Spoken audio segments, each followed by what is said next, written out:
We have right now 2 Italian Americans on the Supreme Court, 5 U.S. senators. Justice Alito said that the images of Italian Americans in the pop culture are overwhelmingly false, talking about things like mafiosa, sopranos, things like that.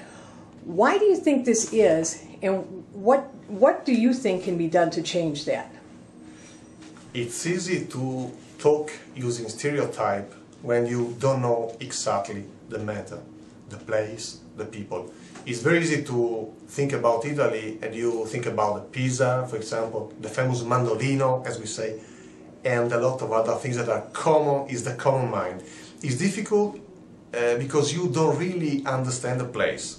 This is something we use, everybody used to defend himself from what is outside that they don't really know. So what I think is important to know the places. For me it's the same, there are a lot of countries that I don't really know. As a diplomat I've been posted in places that I was not aware of a lot of things that were inside the same place. And I started to love those places, knowing the people, knowing the food, knowing the culture, and whatever else you can meet in the country.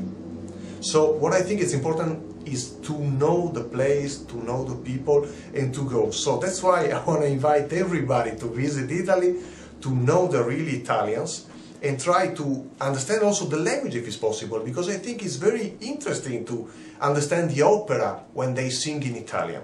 So this is an invitation to try to be closer to Italy.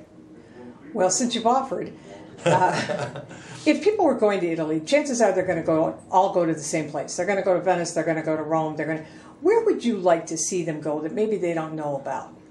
The point is, in Italy you can find 75% of the heritage of the cultural places in the world. And they are concentrated in the big cities that you had just talked about now, so Florence, Rome, Venice, where I come from, and other places. And at the beginning it's easier, because you can see, you are astonished of all the things that you can see immediately. In a few days you can see so many things that is impossible to see in other places, in a short time and in a restricted area. And then you can go and travel wherever, you find places that are centuries old. And I don't really feel that you can have to go here or there. You have just to take your time and stroll and follow your passion. If you like food, you can take a trip for the food. If you like culture, you go for museums. If you like the sea, the seaside, you can go a 5,000 kilometer coast. So whatever you like, you can find. And if you go, say, to the north of Italy, yeah, will you find it very different in food and language and music than you would in southern Italy or central Italy? In Italy we have 20 regions, and every region have his own food, his own specialities. Also the language we talk is very different from one region to another. It's like a county in America. Imagine every county with his own specific food. So it's very different even if you take only 100 miles from here to another place. So the answer is yes, it's very different, but also inside northern Italy, inside southern Italy. So from your hometown, what's a specialty?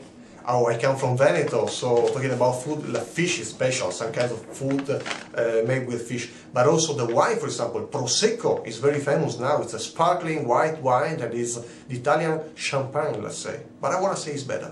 All right, I'm sure it is. And you now have a sister city with the city of Cleveland. What do you hope to get from that? We follow different paths. The culture, business, and there are different sectors that we try to develop. For example, research. Cleveland is famous for the clinic. We try to improve the knowledge in those sectors in Italy, working together with Cleveland. In tourism, we try to have tourists coming from Cleveland going to Vicenza, and the contrary. People from Italy coming to the United States. This is the city that is not so famous.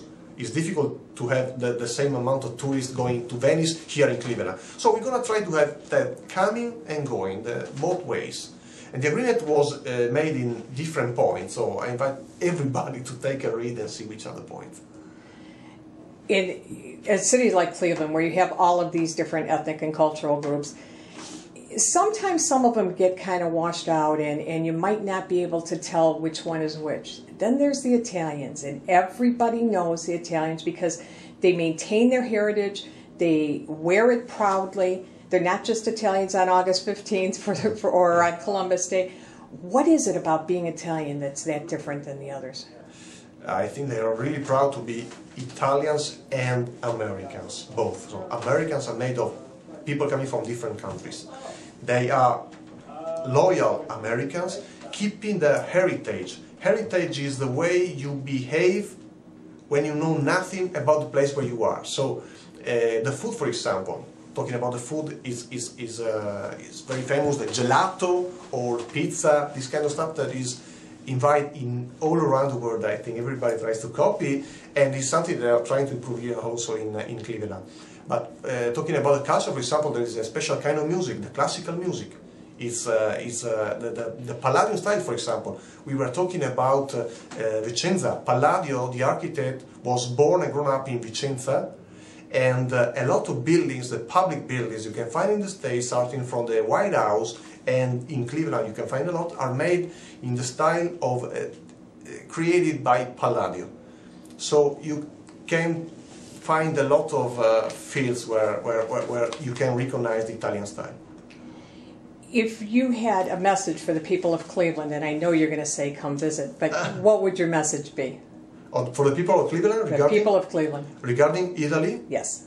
Regarding Italy, in both ways, I think it's important. I am thinking also to have a direct connection, for example, from Cleveland to Italy, and vice versa. It's important to mix the people. And you really need to know the place to love it, so why not start now? And just one final thing, has the European Union been good for Italy? European Union, Italy is one of the founders of the European Union. We have been inside since the beginning. Europe is trying to develop something similar but different to what is the United States. So now, today I was coming from Detroit in Ohio, crossing a border. You can talk a common language, common values. The people are very interconnected. In Europe is different from the history. So you cross a border and people can talk a different language. They have a different way of thinking also in some ways. It takes time. History is different. You can never reach the same point. But we are trying to do the same thing in Europe. All right. Is there anything you want to tell me I didn't ask? Tell me that you're coming to Italy soon.